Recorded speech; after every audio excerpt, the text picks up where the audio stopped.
دامی کۆمیتەی بەڕێوەبەری پەکەکە دووران کاڵکان ڕایگەیان ئۆپراسیۆنەکانی مووسڵ و ڕەقە بەم زوانە دەست پێ ناکەن.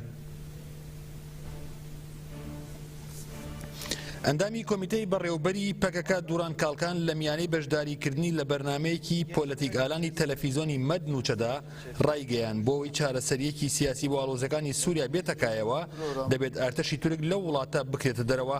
کاڵکان وتیشی ئۆپراسیۆنەکانی مووسڵ و ڕەقە تا 6 مانگی تریش دەست پێ ناکەن، ئەوەش بەهۆی ئەوەیە کە زەمینەی دەستپێکردنی ئەو ئۆپراسیۆنانە لە ئێستادا لەبارنین.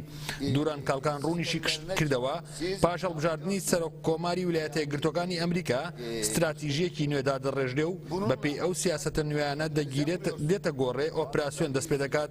کاڵکان وتیشی ئەگەر تورکیا بەشداری ئۆپراسیۆنی مووسڵ و ڕەقە بکات هەمان شت ڕوودەدات کە لە جەرابروز ڕوویداوە. بەشداری تورکیا لەو ئۆپراسیۆنانەدا بە واتای شەڕی دژی داعش نییە، بەڵکو بە واتای هاوکاری و هاوپەیمانیە لەگەڵ چەتەکانی داعش.